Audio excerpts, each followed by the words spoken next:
Yeah, I mean, the argument that it's not really being used much anymore. This is one of the reasons I think that the distance between us is so much smaller. Used to be, well, if you follow the principles of the Declaration the way you Claremont guys want to, it inevitably leads to open borders and free trade and democracy wars and all of this stuff.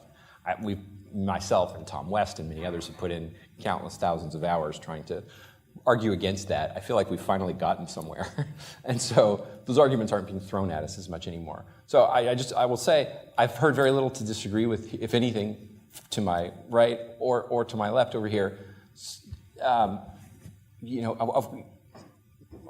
Everything that I've heard, though, I can square. Not only can I square easily with the principles of the founding as I understand them, I think the things that I'm hearing rest more firmly on a basis if they're on those principles than if they are said to be organic or historically contingent or culture-based or whatever.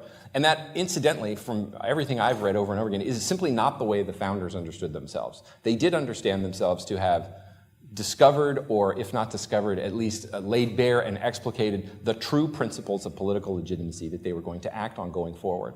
And the deepest argument of Jaffa is that it gets insufficient attention, which, and partly that's Jaffa's fault in the way that he wrote. He wrote lots and lots of articles everywhere, and he only wrote really 2 sort of systematic books, and he didn't spell this out fully in either one, or he didn't spell it out clearly and succinctly in either one. I will say, though, I will recommend a book of another one of my colleagues named Glenn Elmers. It just came out from Encounter maybe last week, called The Soul of Politics, kind of an intellectual biography of Jaffa, in which he sums this up.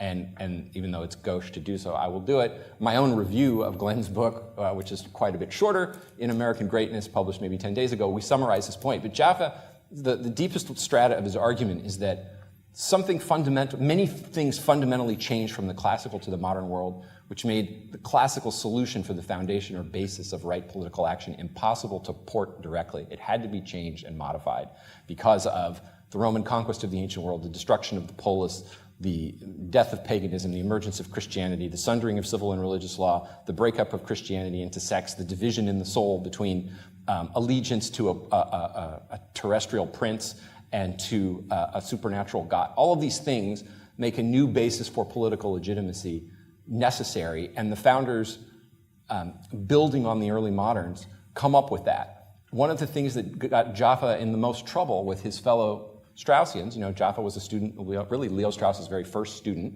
and held in high regard by the Straussians for about 20 years, until he started to break with them in saying America is not simply, this is where Jaffa would agree with the Paleos in a sense. The Eastern what he would deride as the Eastern Straussians would say, America is just Locke made into a country, right? It's a kind of a Deneen thesis in a way. It's just early modern liberalism.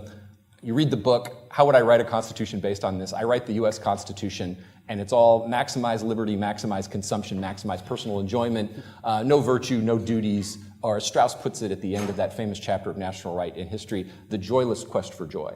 Jaffa fought that interpretation for the last at least 30 years of his life, insisting, 40 even, insisting that there was a classical element that the founders grappled, a classical anti-religious element that the founders grappled with to try to create a firm basis for political right.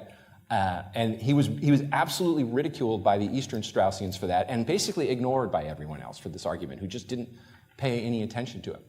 So when we talk about when did the state of Virginia declare independence, I would say I know what you're talking about. It's absolutely right. The question that I then ask is, but on what basis? And this is where I do stand with Jaffa. The basis is not simply, I'm being glib here, and I don't mean that to be insulting, but the basis is not simply because we want to. It was because this is the right thing to do. And it's the right thing to do because we have an understanding of human nature and eternal principle that demonstrates the justice of our actions. That's, the one sort of core bedrock of the teaching that I learned that I never stray from, because A, because I think it's right, but B, because I think it gives us the firmest possible basis to get all the things that we want.